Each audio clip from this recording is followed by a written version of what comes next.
The leather belt cracked against the coffee table like a whip, making me jump back in my worn recliner.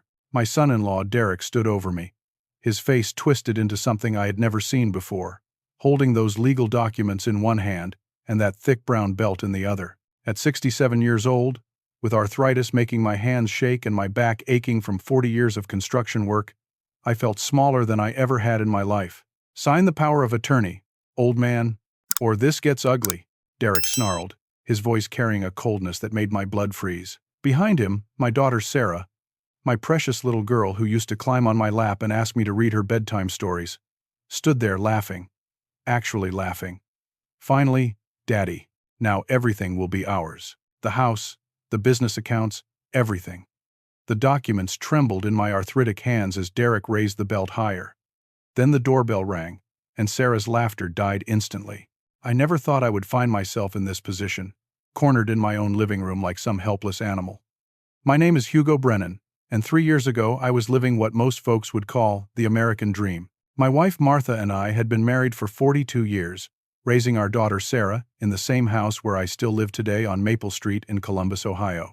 I built Brennan Construction from absolutely nothing, starting with a beat-up pickup truck and a toolbox full of hand-me-down tools from my father. Martha always said I had hands that could fix anything, and somehow, those hands built us a life worth $2.3 million.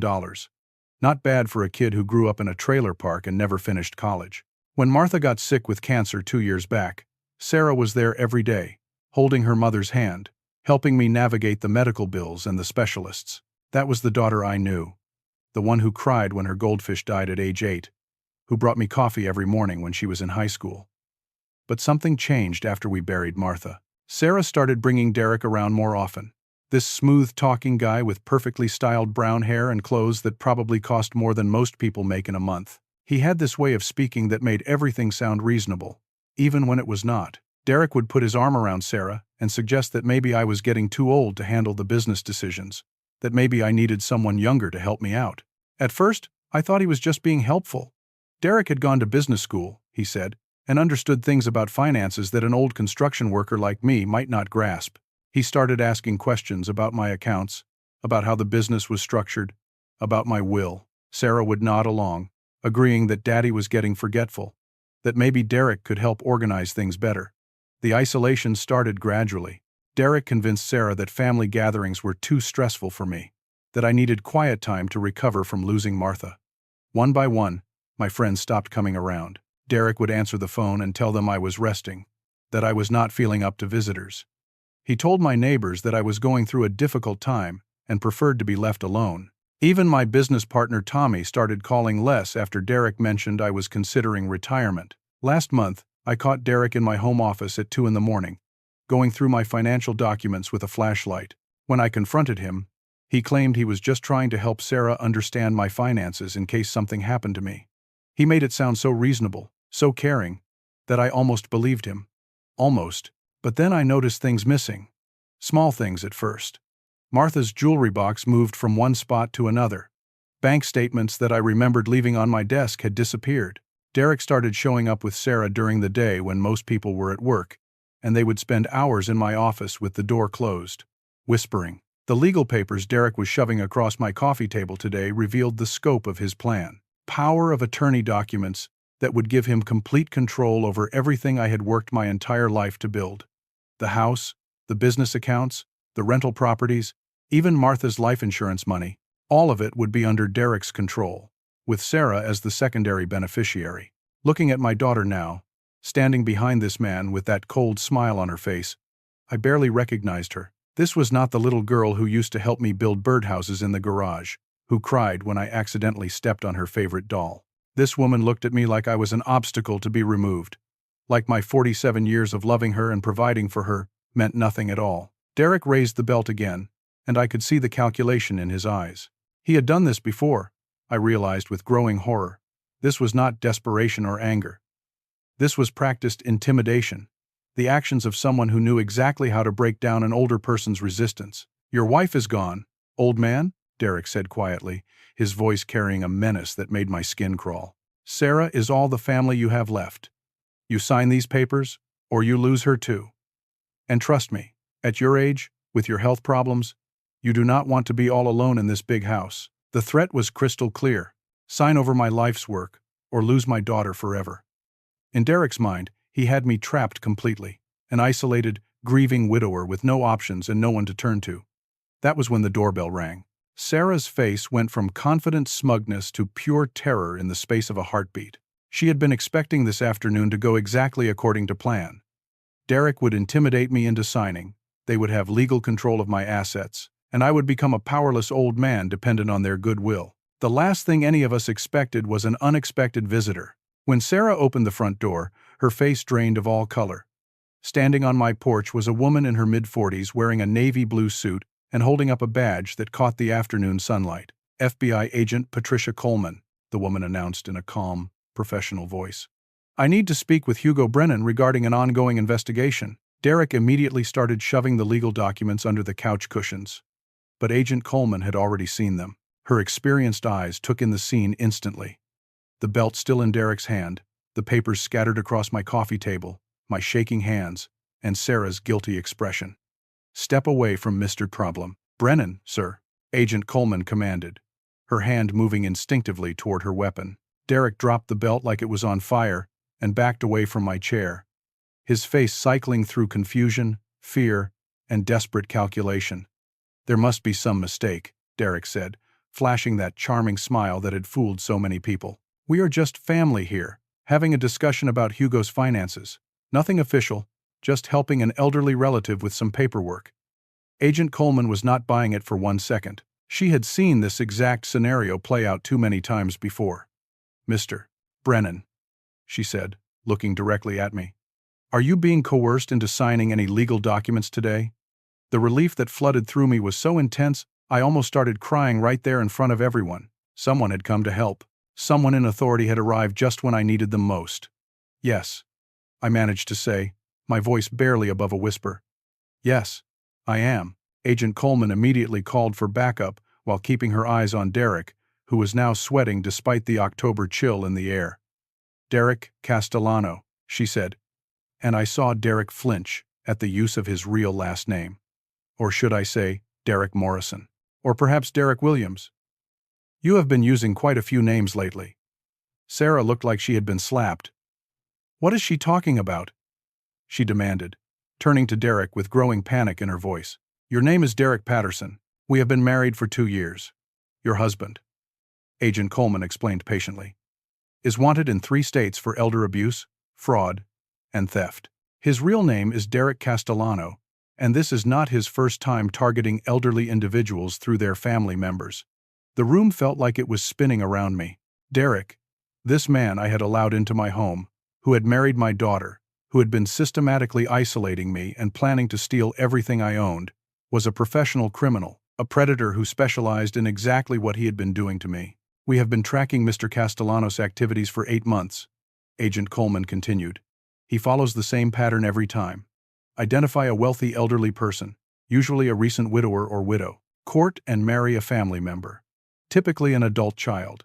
Slowly isolate the target from friends and community support. Then use a combination of emotional manipulation and physical intimidation to gain legal control of their assets. Derek's mask had completely slipped now. The charming, concerned son-in-law was gone, replaced by cold, calculating eyes that held no warmth whatsoever. You cannot prove anything, he snarled. It is my word against his, and everyone knows old people get confused easily. That was when Agent Coleman smiled grimly and pulled out a thick file folder. Actually, we can prove quite a lot. We have testimony from your previous victims in Florida and Arizona. We have bank records showing your pattern of asset theft. And we have been monitoring your activities here in Ohio for the past 6 weeks. 6 weeks. The FBI had been watching Derek for 6 weeks, which meant they had seen everything. They had witnessed his gradual isolation of me, his psychological manipulation of Sarah, his systematic planning to steal my life's work. The cavalry had not arrived by accident. They had been building a case. Sarah sank into the nearest chair, her hands covering her face. This cannot be happening, she whispered. Derek loves me. We are building a life together. He would not. But even as she said the words, I could see the doubt creeping into her voice. She was starting to remember things.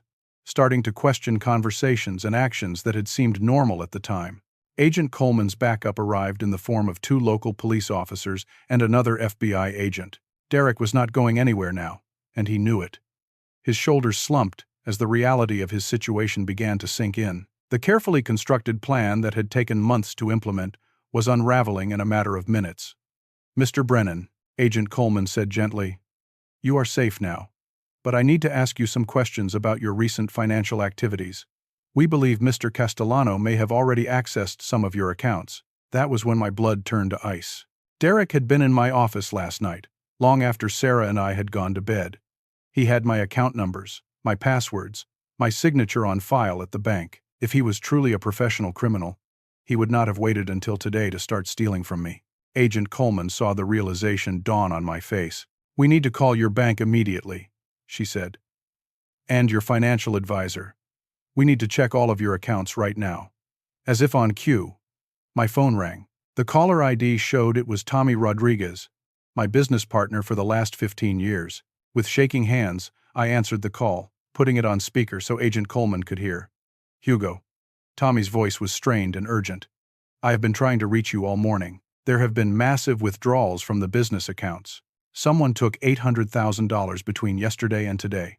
The bank says it was authorized by you, but I know you would never make those kinds of withdrawals without discussing it with me first. $800,000.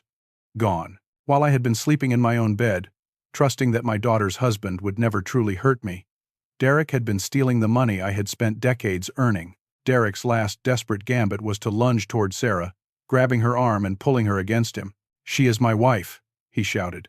"She knew about all of this. She helped plan it. If I go down, she goes down with me." But Sarah, my daughter, who I thought had betrayed me completely, looked Derek straight in the eye and said the words I had been waiting 2 years to hear. "Get your hands off me, you lying piece of trash." Agent Coleman wasted no time taking control of the situation. Within minutes, my living room had been transformed into a crime scene investigation center. The coffee table was covered with evidence bags containing the forged power of attorney documents, Derek's belt, and various papers he had tried to hide when the FBI arrived. "Mr. Brennan," Agent Coleman said as she pulled out a digital recorder, "I need you to understand the scope of what we are dealing with here.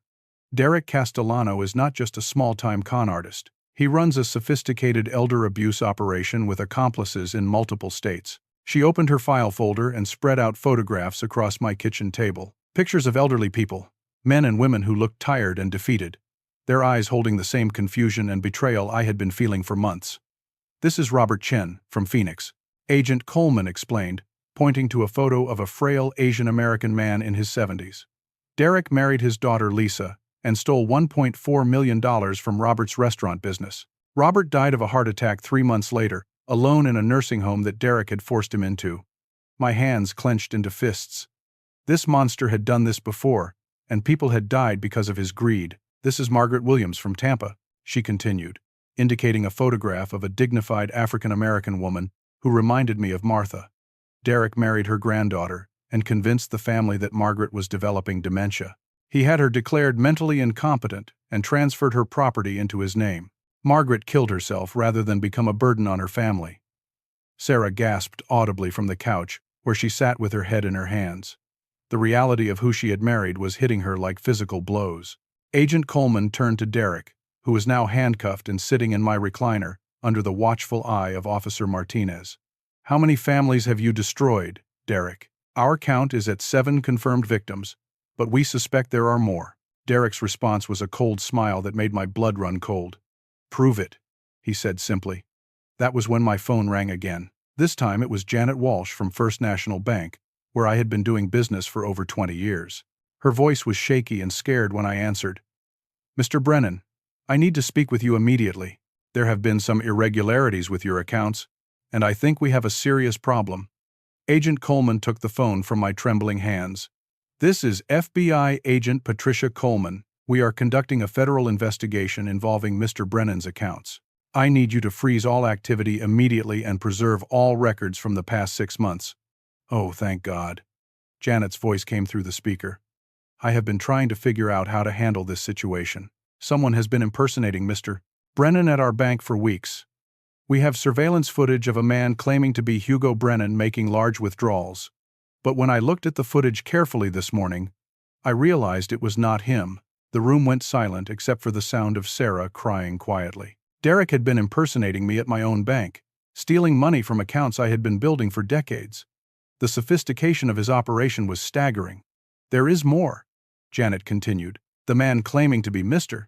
Brennan brought in documents supposedly signed by Hugo, authorizing someone named Derek Patterson as his financial power of attorney. He said Hugo was recovering from a stroke and could not come to the bank personally. A stroke. Derek had been telling people I was incapacitated, setting up the justification for his control over my finances. Every detail had been planned and executed with precision.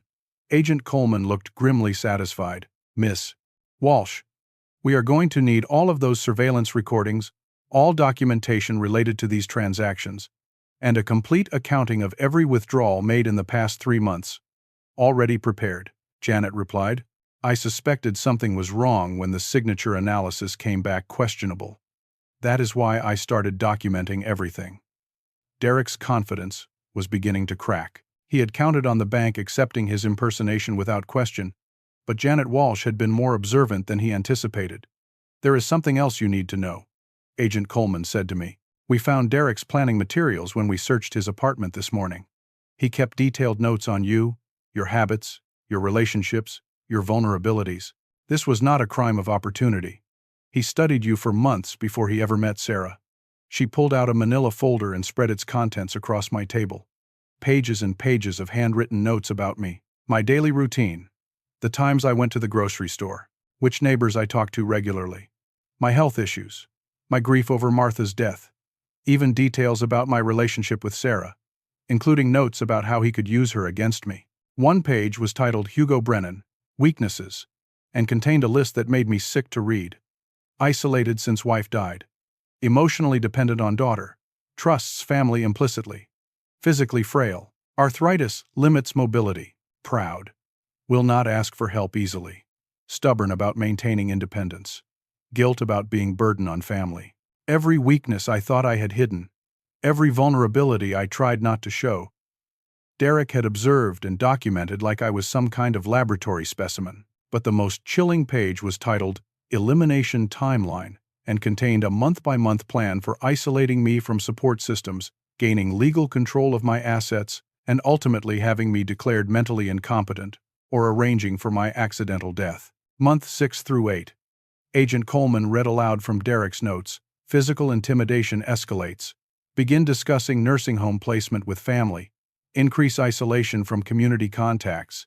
If subject resists power of attorney transfer, consider accidental fall or medication overdose. Sarah's crying had turned into quiet sobbing. The man she had married, the man she had shared a bed with for 2 years, had been planning to murder her father. Sarah, Derek said suddenly, his voice taking on that manipulative tone I had heard so many times before. You know I love you. Everything I did was for us. For our future together. Your father is old and sick. He does not have much time left anyway. We were just making sure you would be taken care of when he is gone. The manipulation was so blatant, so calculating, that even Sarah could see it now. She looked at Derek with disgust and horror. You never loved me, she said quietly. You studied me just like you studied my father. I was just another tool in your plan. Agent Coleman nodded approvingly. That is exactly right, Sarah. Derek researched your family for months before he ever approached you. He knew your mother was dying, he knew your father was wealthy, and he knew you would be vulnerable and looking for someone to lean on during a difficult time. She pulled out another folder containing surveillance photographs of Derek watching our house, following me to the grocery store, sitting in his car outside Sarah's workplace. The stalking had gone on for months before he ever introduced himself to my daughter. Your romance was planned and executed like a military operation, Agent Coleman explained. Derek even researched your interests, your favorite restaurants, your college background.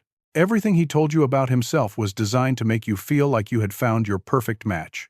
The doorbell rang again, and this time it was Detective Ray Morrison from the Columbus Police Department, along with a woman I had never seen before. She was in her 30s, with short blonde hair and eyes that held the same pain and betrayal I had been feeling. This is Lisa Chen, Agent Coleman explained. Robert Chen's daughter from Phoenix. She flew here as soon as we told her we had found Derek.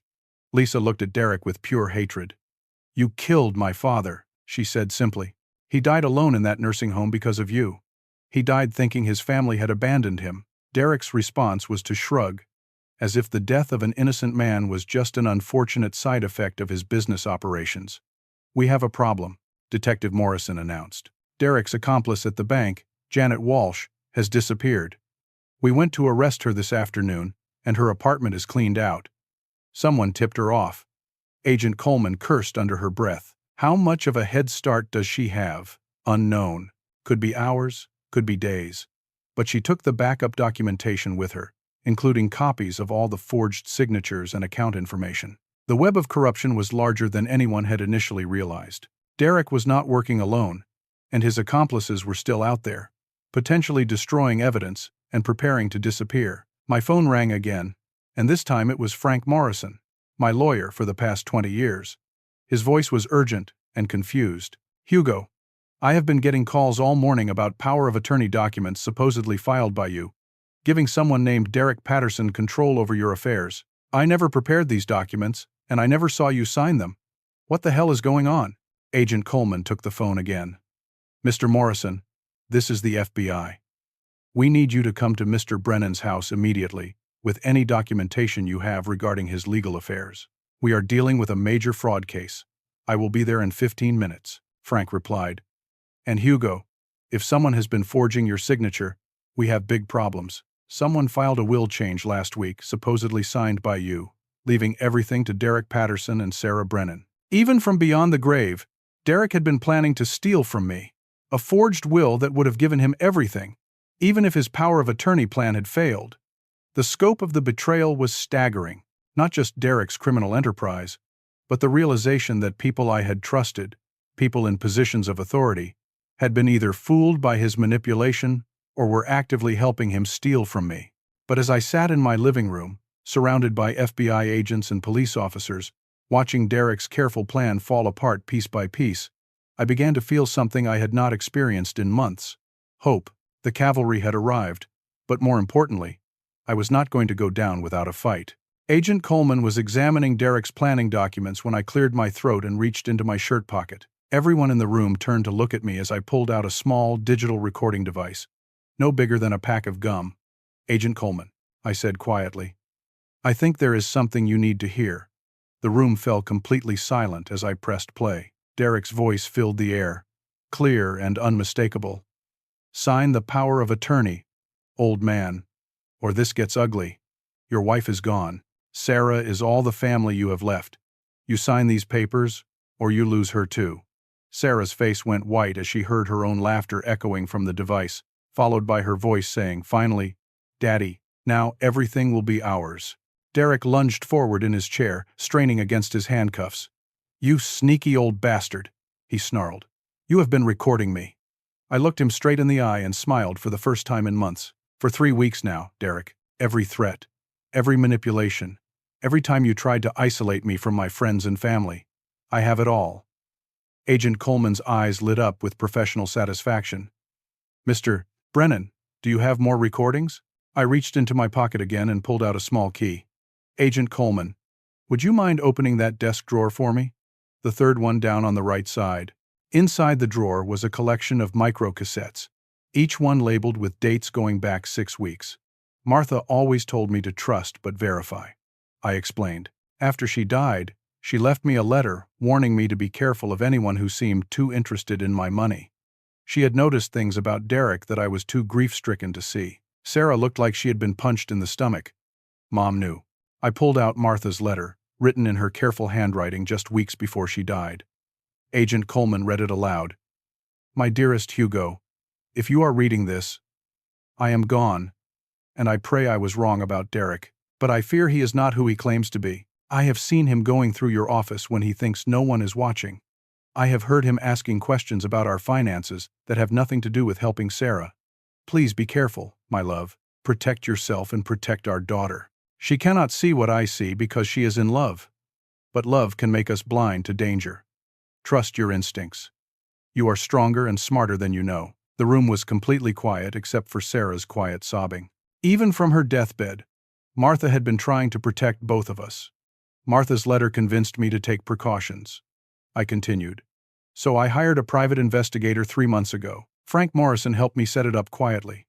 Agent Coleman raised her eyebrows. You have been conducting your own investigation. I nodded toward the front window, where a man with gray hair and a camera was sitting in a blue sedan across the street. That is Pete Williams, former Columbus police detective, now working private investigations. He has been documenting Derek's activities for 12 weeks. Pete Williams entered the house carrying a thick folder and a laptop computer. Hugo, he said warmly, I am glad you are safe. We have been worried about you. Pete documented everything. I explained to Agent Coleman. Derek's real identity, his previous marriages, his pattern of elder abuse. We found the court records from Arizona and Florida showing his history of fraud charges.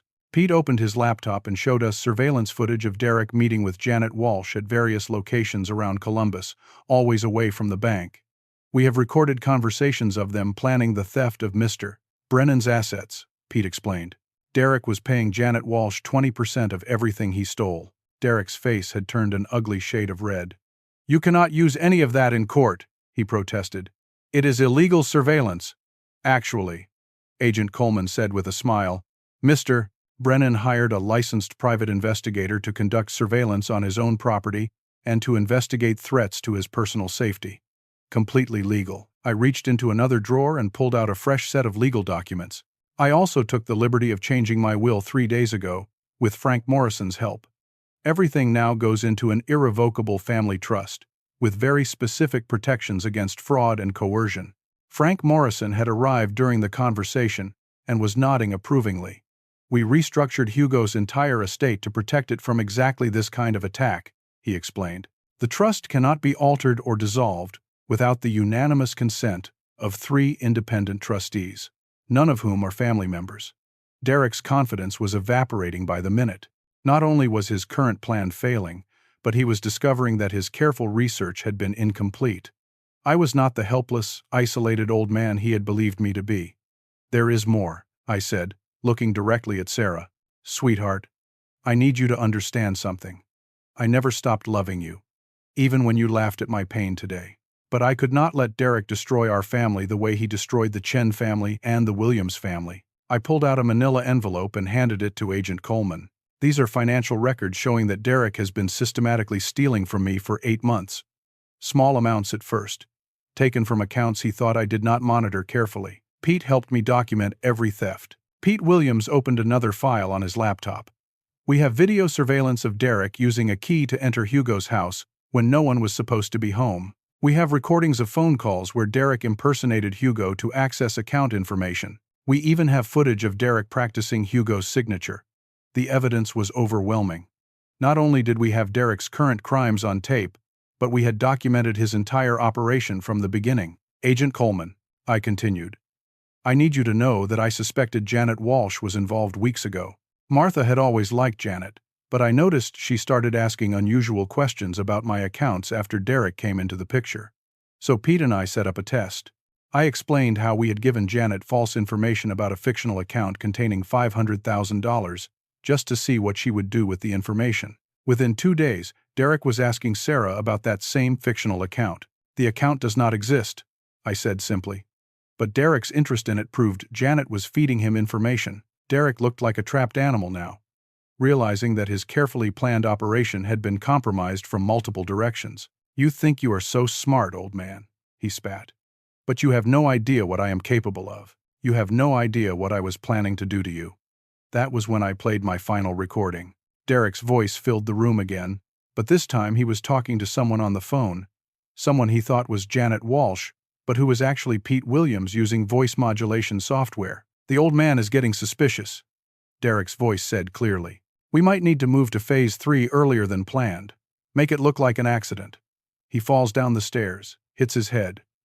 Grief-stricken old widower, tragic accident. No one questions it. Sarah's sobbing turned into retching. She ran to the bathroom, and we could hear her being sick. Derek had been planning to kill me.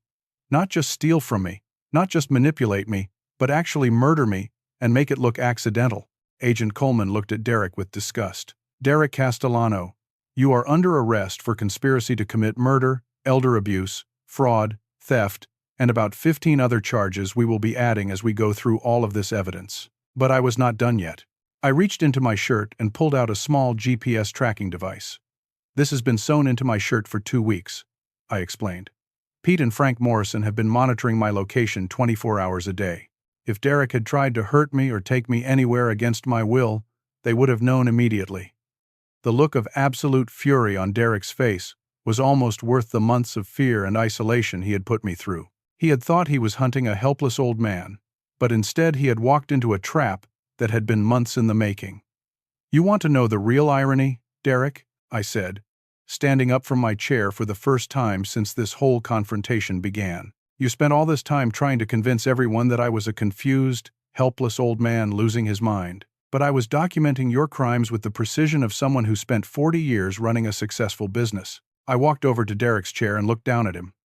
"I built a multi-million-dollar company from nothing. I survived 40 years in the construction business, which means I learned how to spot a con artist from a mile away. You were good, Derek, but you were not good enough." Agent Coleman was grinning openly now. "Mr. Brennan, I have been investigating elder abuse for 8 years, and I have never seen a victim turn the tables on their abuser this completely." Derek made one final desperate attempt to salvage something from his ruined plan. "Sarah knew everything," he screamed. "She helped plan all of it. She is just as guilty as I am." I looked at my daughter, who had returned from the bathroom looking pale and shaken. "Sarah," I said gently, "I know Derek manipulated you. I know he made you believe I was becoming a burden, that I was losing my ability to take care of myself. That is what predators like Derek do. They find people who love someone and twist that love into something ugly." Sarah looked at me with tears streaming down her face. "Daddy, I am so sorry," I thought. "I believed him when he said you were getting confused, that you needed protection. I never wanted you to get hurt." "I know, sweetheart," I replied. "That is why I made sure all of this was documented.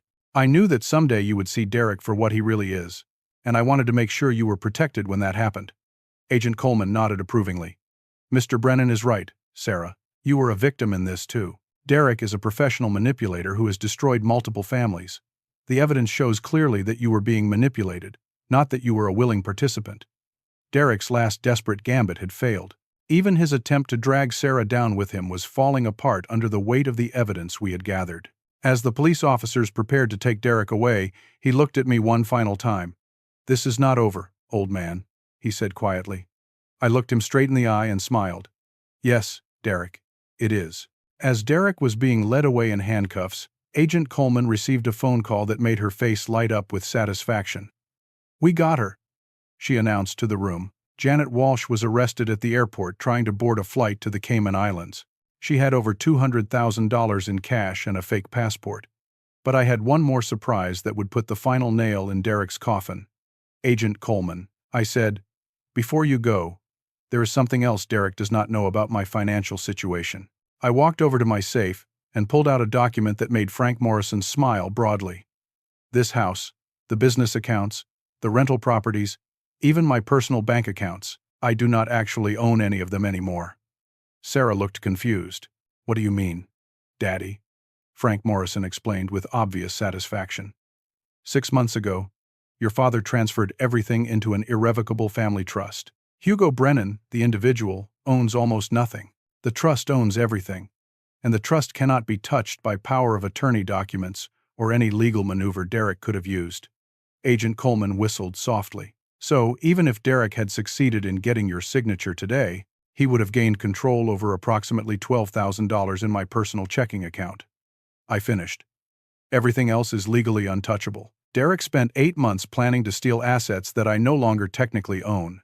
Derek, who was being held near the front door, went completely pale when he heard this. "That is impossible," he whispered. "I researched everything. I know what you own." "You researched what I used to own," I corrected him. "Martha and I set up the trust structure 2 years ago, when she was first diagnosed with cancer. We wanted to make sure our assets would be protected from any potential medical bankruptcy or nursing home costs. Frank Morrison helped us create a completely bulletproof legal structure." Frank nodded approvingly. "The trust has 3 independent trustees, myself, Pete Williams, and Judge Margaret Foster, who is retired but agreed to serve in this capacity. Any major decisions require unanimous consent from all three trustees, and none of us can be influenced by coercion or manipulation. More importantly, I continued, looking directly at Derek, Sarah is the sole beneficiary of the trust, but only after passing a comprehensive psychological evaluation to ensure she has not been unduly influenced by anyone seeking to exploit her inheritance. Sarah looked shocked. A psychological evaluation. Standard procedure in cases involving potential elder abuse, Frank explained. The evaluation will clear you completely, Sarah, because the evidence shows you were manipulated rather than being a willing participant. But it prevents anyone from using you as a conduit to access the trust assets. Derek's entire world was crumbling around him. Not only had his current plan failed spectacularly, but he was discovering that months of research and preparation had been based on completely outdated information. That was when Detective Morrison returned with more devastating news for Derek's operation. "We raided the apartment Derek was sharing with Janet Walsh," he announced. "We found detailed plans for targeting 4 other elderly individuals in the Columbus area, including complete financial profiles and manipulation strategies." Agent Coleman examined the new evidence. "Mr. Brennan, you were not Derek's only target. He was running a comprehensive elder abuse operation here in Ohio. We found evidence of at least 6 other potential victims. I felt sick thinking about other families going through what Sarah and I had experienced. Were any of them hurt? We caught this early enough to prevent most of the damage," Detective Morrison assured me. But Derek had already made contact with 3 other families and was beginning the initial manipulation phase with each of them. Agent Coleman pulled out another folder from Derek's apartment. He kept detailed psychological profiles of each target, including assessments of their children and grandchildren. Derek was planning to use family members to manipulate multiple elderly victims simultaneously. The scope of Derek's operation was staggering. This was not just a single con targeting my family. This was a systematic criminal enterprise designed to devastate multiple families across the state. "There is something else," Agent Coleman said grimly. "We found evidence that Derek has been doing this for over 10 years. The victims in Arizona and Florida were just the most recent ones we knew about. Our preliminary investigation suggests he may have victimized as many as 20 families across 6 different states. 20 families. 20 elderly people who had trusted someone their children loved, only to be betrayed and robbed by a professional predator." Sarah looked absolutely devastated. "How did I not see this?" she asked quietly. "How could I be so completely fooled?" Lisa Chen, who had been quietly observing from the corner of the room, spoke up for the first time. "Because he is a professional," she said simply. "Derek studied each of us for months before he ever approached us. He knew exactly what we needed to hear, exactly how to make us trust him." She pulled out a photograph of her father and showed it to Sarah. "My dad was the smartest man I ever knew. He built a successful business, raised 4 children, survived coming to America with nothing. But Derek found his weakness anyway." "What was his weakness?" Sarah asked. "He loved his family more than his own safety," Lisa replied. "Just like your father does. Derek uses our love for each other against us. He makes us believe we are protecting our families when we are actually helping him destroy them." Agent Coleman nodded. "That is exactly Derek's method. He finds families where there is genuine love and trust, then he twists those feelings into weapons he can use to manipulate everyone involved." I walked over to Sarah and put my arms around her for the first time in months. "Sweetheart, you did not fail me. Derek is a professional criminal who has been perfecting his techniques for over a decade. The fact that you eventually saw through his manipulation shows how strong you really are." Frank Morrison cleared his throat. "There is one more thing Derek does not know about the trust structure," he said with a slight smile. "Hugo, do you want to tell him? Or should I?" I looked at Derek, who was still standing by the front door in handcuffs, and decided to deliver the final blow myself. "The trust includes a specific provision regarding criminal activity," I explained. "If anyone attempts to defraud or manipulate the trust beneficiaries, their actions automatically trigger a forensic audit of all related financial activities." "What does that mean?" Derek asked, though I could see in his eyes that he was beginning to understand. "It means," Frank Morrison explained with obvious satisfaction, "that every dollar you stole from Hugo has been tracked, documented, and will be recovered with full legal interest. The trust has the legal authority to pursue asset recovery against you personally, your accomplices, and anyone who knowingly benefited from your criminal activities." Derek's face went white. "You cannot do that." "Actually, we can and we have," I replied. Pete Williams has been tracking every dollar you stole, every fraudulent withdrawal, every forged check. The trust will recover every penny, plus damages, plus legal fees. Agent Coleman was taking notes furiously. This financial recovery provision could help us compensate the other victims as well, she said. If Derek has been using the same techniques in multiple states, we might be able to trace and recover assets stolen from other families. That was the whole point, I explained. Martha and I designed this trust structure not just to protect our own family, but to serve as a model for protecting other elderly people from financial predators. Derek made one final attempt at manipulation. Hugo, he said, his voice taking on that smooth, reasonable tone I had heard so many times before. You are a good man. You do not want to destroy Sarah's marriage over a misunderstanding. We can work this out, just between family. The audacity was breathtaking. Even now, even with overwhelming evidence of his crimes, Derek was still trying to manipulate me by appealing to my love for Sarah. I looked at him calmly and said, Derek, Sarah does not have a marriage to destroy. She has a legal document linking her to a criminal who never loved her and planned to murder her father. That is not a marriage. That is another crime. Sarah spoke up for the first time in several minutes. Daddy is right, she said firmly. I want a divorce. I want Derek completely out of my life. Agent Coleman smiled approvingly. That can be arranged. In fact, given the criminal nature of Derek's deception, you may be able to have the marriage annulled on the grounds that it was based on fraudulent representation. As the police officers finally led Derek out of my house, he turned back one last time. You think you won, old man, he snarled, but you have no idea what this is going to cost you. I followed him to the front door and looked him straight in the eye. Derek, I said quietly, it is going to cost me exactly nothing, but it is going to cost you the rest of your life. The front door closed behind Derek Castellano, and for the first time in 8 months, I felt completely safe in my own home. The house was finally quiet after the police cars and FBI vehicles pulled away, but the emotional reckoning was just beginning. Sarah sat on the couch where Derek had threatened me just hours earlier, staring at the spot where the legal documents had been scattered across my coffee table. Daddy, she said quietly, I need you to know something. When Derek grabbed that belt today, when I saw the fear in your eyes, something broke inside me. I realized I did not recognize the person I had become. I sat down beside her, something I had not been able to do for months while Derek was poisoning her mind against me. Tell me what you are thinking, sweetheart. I keep remembering things differently now, she said, tears starting to flow again. Conversations where Derek would suggest you were getting confused. Times when he convinced me you needed help but would not ask for it. I thought I was being a good daughter by supporting my husband and protecting my aging father. She paused, wiping her eyes with a tissue. But now I realize, Derek was always there when these conversations happened. He was always the one suggesting that you needed more help, that you were becoming forgetful, that maybe it was time to start making decisions for you. I took her hand in mine. Derek is very good at what he does, Sarah. He has been manipulating families for over 10 years. The fact that you eventually saw through his deception shows your character, not your weakness. But I laughed. Daddy, she said, her voice breaking. When you were scared and threatened, I laughed at you. I said things that must have felt like my mother dying all over again. That was when I decided to tell her something I had not shared with anyone, not even Agent Coleman or Pete Williams. Sarah, when you laughed today, it broke my heart. But it also confirmed something I had suspected for weeks. She looked at me with confusion. That laugh was not you, I explained.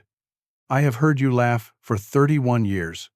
Sweetheart, I know the sound of your genuine happiness, your nervous giggle when you are uncomfortable, even your sarcastic chuckle when you think I am being stubborn. That sound that came out of your mouth today was something Derek taught you to do.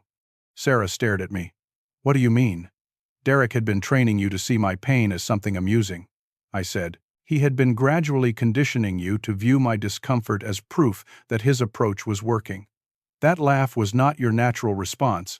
It was a learned behavior that Derek had been carefully cultivating. I pulled out one more recording from my collection, one I had not shared with the FBI. This is from 3 weeks ago, I said, playing Derek's voice, speaking to Sarah, in what he thought was a private moment. When your father gets upset about the legal stuff, I need you to stay strong, Derek's voice said clearly. Do not let his emotions manipulate you. Remember that sometimes we have to be tough with elderly people for their own good. If he seems scared or upset, try to lighten the mood. Maybe even laugh a little to show him there is nothing to worry about." Sarah's face went completely white. "He was teaching me to laugh at your pain. Psychological conditioning," I explained. "Derek knew that your natural instinct would be to comfort me if you saw me in distress. So he spent months teaching you to interpret my distress as manipulation, and to respond with amusement instead of empathy." The depth of Derek's manipulation was even more sinister than I had initially realized. He had not just been stealing my money and planning my death. He had been systematically destroying the emotional bond between me and my daughter, turning her into an instrument of my psychological torture. "I am so sorry, Daddy," Sarah sobbed. "I feel like I have been living in some kind of horrible dream for 2 years." That was when Frank Morrison returned with news that would give Derek's story its final, devastating twist.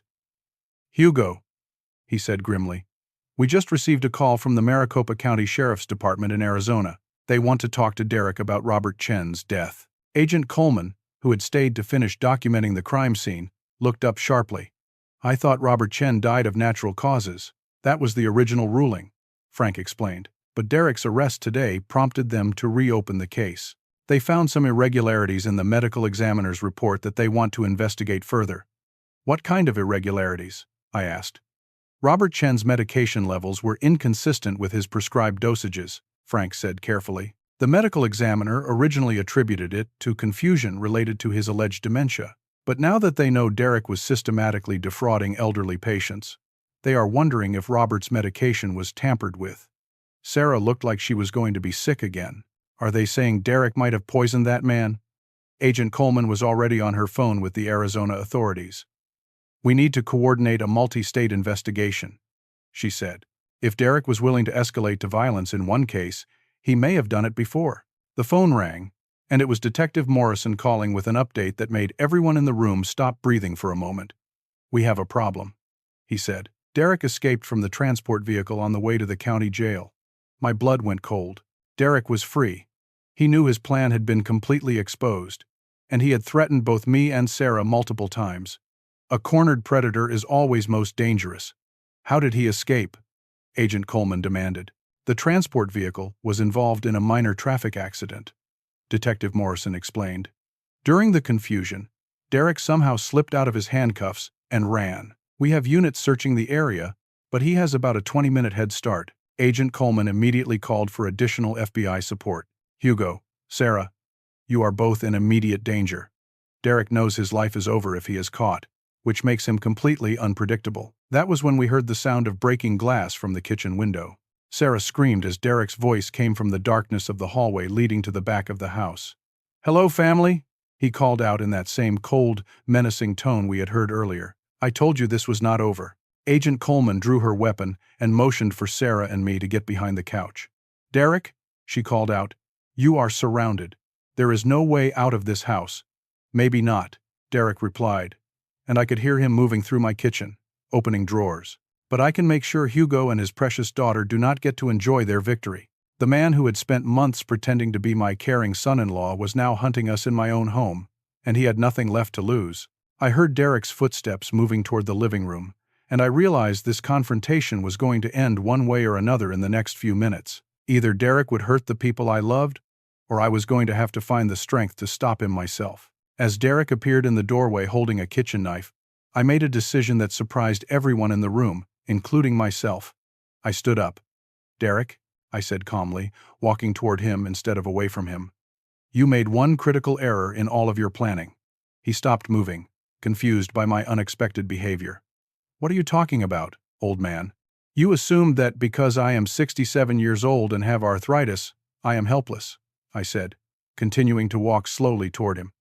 "But I spent 40 years in construction, Derek. 40 years of physical labor. 40 years of dealing with men who thought they could intimidate me." Derek raised the knife, but I could see uncertainty in his eyes. "Stay back," he warned. "You know what I learned in 40 years of construction work?" I asked, still moving toward him. "I learned that bullies like you are always cowards when someone stands up to them." That was when I did something Derek never expected. Instead of backing down, I lunged forward and grabbed his wrist, holding the knife. The fight was brief but intense. Derek was younger and faster, But I was fighting for my daughter's life and my own dignity. More importantly, I was fighting with the accumulated strength of 40 years of honest work and the rage of months of manipulation and betrayal. When Agent Coleman finally managed to get a clear shot with her taser, Derek went down hard, the knife skittering across my living room floor. As the electricity coursed through his body, Derek's last words before losing consciousness were, "You cannot stop all of us. There are others." But as I stood over Derek's unconscious form, breathing hard but victorious, I realized something important. I had stopped this one. I had protected my daughter and preserved my family's legacy. And sometimes, stopping one predator is enough to change everything. Agent Coleman quickly handcuffed the unconscious Derek while calling for medical support. "Hugo," she said with obvious admiration. "I have never seen anything like that. You could have been seriously hurt." I looked down at Derek's still form and then at Sarah, who was staring at me with a mixture of amazement and pride. "Agent Coleman," I said, "I have been hurt every day for 8 months. Today, for the first time in a very long time, I feel like myself again." As the paramedics arrived to check Derek for injuries, and the police prepared to transport him to a maximum security facility, I realized that Derek had been wrong about one crucial thing. He had not been destroyed by a confused, helpless old man. He had been destroyed by Hugo Brennan, a man who had built something worth protecting and was not about to let anyone take it away. 6 months later, I'm sitting in the same living room where Derek threatened me with that leather belt, but everything has changed. The coffee table where the forged legal documents were scattered is now covered with photo albums that Sarah and I have been going through together, remembering her mother and rebuilding our relationship one conversation at a time. Derek Castellano was sentenced to 25 years in federal prison for elder abuse, fraud, attempted murder, and conspiracy charges across multiple states. The investigation that began in my living room ultimately uncovered a network of criminals who had victimized over 30 elderly individuals across 8 states, stealing a combined total of more than $12 million. Janet Walsh received 15 years for her role in the conspiracy, and 3 other accomplices were arrested and convicted. Most importantly, the forensic investigation in Arizona confirmed that Derek had indeed murdered Robert Chen by systematically poisoning him with an overdose of his heart medication. Derek now faces additional charges for first-degree murder. Sarah has been attending therapy twice a week for the past 5 months, working through the psychological manipulation she experienced and learning to trust her own instincts again. Dr. Elizabeth Harper, her therapist, explained that victims of long-term psychological manipulation often need extensive support to rebuild their sense of reality and self-worth. "Daddy," Sarah said to me last week, "Dr. Harper helped me understand that Derek did not just steal money from you. He stole 2 years of our relationship. He made me doubt my own father's mental capacity and convinced me that my love for you was somehow harmful to your well-being. The healing has been gradual, but steady." Sarah passed her psychological evaluation with flying colors, confirming that she had been manipulated rather than being a willing participant in Derek's crimes. The family trust remains intact and secure, but more importantly, Sarah and I have rebuilt the foundation of trust that Derek tried so hard to destroy. I have recovered every penny that Derek stole, plus interest and damages. The irrevocable trust structure that Frank Morrison helped me create proved to be absolutely bulletproof against Derek's criminal enterprise. But more than that, our legal victory has become a model for other families trying to protect elderly relatives from financial predators. Frank Morrison and I have established the Martha Brennan Foundation for Elder Protection, a nonprofit organization that provides free legal assistance to families dealing with elder abuse. We have already helped over 200 families create protective trust structures and legal safeguards similar to the ones that saved my family. Agent Patricia Coleman was promoted to head the FBI's Elder Abuse Task Force, and she frequently uses our case as a training example for other agents. "The Brennan case," she told me recently, showed us that elderly victims are often much more capable of protecting themselves than we assumed. Hugo's methodical documentation and strategic planning ultimately made our investigation possible. Pete Williams, the private investigator who helped me document Derek's crimes, has become a close friend and advisor to the Foundation. His expertise in surveillance and evidence gathering has been invaluable in helping other families build cases against financial predators. Lisa Chen, Robert's daughter from Arizona, moved to Columbus and now works as the Foundation's victim advocacy coordinator. She helps other family members navigate the emotional trauma of discovering that someone they loved was actually a criminal predator. Hugo gave me something I thought I had lost forever, she told me. He gave me the chance to see justice for my father. Tommy Rodriguez, my business partner, has taken over the day-to-day operations of Brennan Construction. But I still come into the office 3 days a week. At 67, I am not ready to retire completely, especially when I have discovered a new purpose in protecting other elderly people from the kind of predator that almost destroyed my family. Sarah has started dating again, but this time, she approaches relationships very differently. I have learned to trust my instincts, she told me. And more importantly, I have learned to value your opinion about the people in my life. If you do not trust someone I am seeing, I want to understand why. Her new boyfriend, James Mitchell, is a social worker who specializes in elder care advocacy. When I first met him, he spent 2 hours asking me questions about the foundation and expressing genuine admiration for the work we are doing. Mr. Brennan, he said, Sarah has told me everything about what happened with Derek.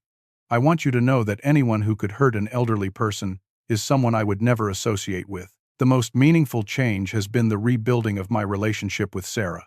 We have dinner together every Sunday, just like we used to do when Martha was alive. We talk about everything: business decisions, family memories, current events, and our hopes for the future. Daddy, Sarah said to me last Sunday over dessert, I need you to know something. What Derek did to our family taught me how precious our relationship really is. I promise you that I will never again let anyone convince me that loving you is somehow wrong or harmful. I have also reconnected with the friends and neighbors that Derek had systematically isolated me from during his campaign of manipulation. My weekly poker game with the guys from the construction union has resumed, and I have started attending church again regularly. The social connections that Derek tried so hard to destroy have become stronger than ever. Dr. Amanda Foster, the geriatrician who now manages my health care, has helped me understand that maintaining physical and mental activity is the best protection against the kind of vulnerability that predators like Derek look for. Hugo, she told me, you proved that age is not the same thing as helplessness. Your strategic thinking and careful planning were absolutely brilliant. The foundation has expanded beyond legal protection to include education and prevention programs. We visit senior centers, retirement communities, and community organizations to teach elderly people and their families how to recognize and defend against financial predators. My presentation always includes the same key message: trust your instincts. If someone is pushing you to make quick financial decisions, isolating you from family and friends, or making you feel confused about your own judgment, those are warning signs. And remember, asking for help is not a sign of weakness, it is a sign of wisdom. One of the most satisfying aspects of the Foundation's work has been helping other families recover assets stolen by financial predators. The legal mechanisms we developed in my case have been successfully applied in dozens of other situations, resulting in millions of dollars in recovered funds for elderly victims. But perhaps the most important lesson I have learned is about the difference between being vulnerable and being helpless. At 67, I am certainly more vulnerable than I was at 37. My arthritis makes me move more slowly. My memory is not as sharp as it once was, and I do need more help with some daily activities. However, vulnerability does not equal helplessness. My experience with Derek taught me that wisdom, preparation, and strategic thinking can overcome physical limitations. The key is recognizing that growing older requires adapting your approach to challenges, not surrendering to them. Martha's final letter, which warned me about Derek before she died, has become the Foundation's unofficial motto: trust but verify. We teach families that love and caution are not contradictory emotions. You can love someone completely while still protecting yourself from potential harm. The leather belt that Derek used to threaten me is now evidence in his federal criminal case. But I sometimes think about that moment when he raised it above his head. In that instant, I thought my life as an independent person was over. I thought I was going to become a victim, dependent on the mercy of people who saw me only as a source of money. Instead, I discovered that I had resources I did not even know I possessed: intelligence, courage, determination, and the support of good people who cared about justice. Derek thought he was hunting a helpless old man, but he found himself facing someone who refused to be anyone's victim. As I finish writing this story, I want to leave you with the most important lesson I have learned from this experience. Family relationships built on genuine love can survive betrayal, manipulation, and even violence, but only if we have the wisdom to protect ourselves while keeping our hearts open to redemption. Sarah and I survived Derek's attack on our family not because we were perfect, but because underneath all the manipulation and lies, our love for each other was real. That authentic foundation gave us something to rebuild on once the deception was exposed. Derek failed because he fundamentally misunderstood what he was attacking. He thought he was targeting an isolated, frightened old man and his naive daughter. Instead, he found himself facing a family that refused to let a predator destroy 40 years of love and trust. If you are an elderly person reading this story, I want you to remember that growing older does not make you anyone's victim. Stay connected to your community, trust your instincts, and never let anyone convince you that asking for help is a sign of weakness. If you are a family member of an elderly person, remember that love sometimes requires difficult conversations about money, legal protections, and potential threats. Do not wait until a crisis to discuss these issues.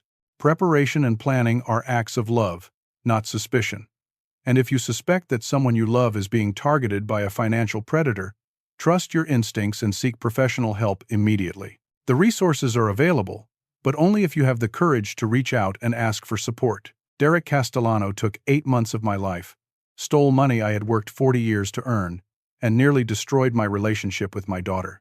But in the end, he gave me something valuable: the knowledge that I am stronger than I knew, that my family's love is more resilient than I imagined, and that justice is possible when good people stand together against predators.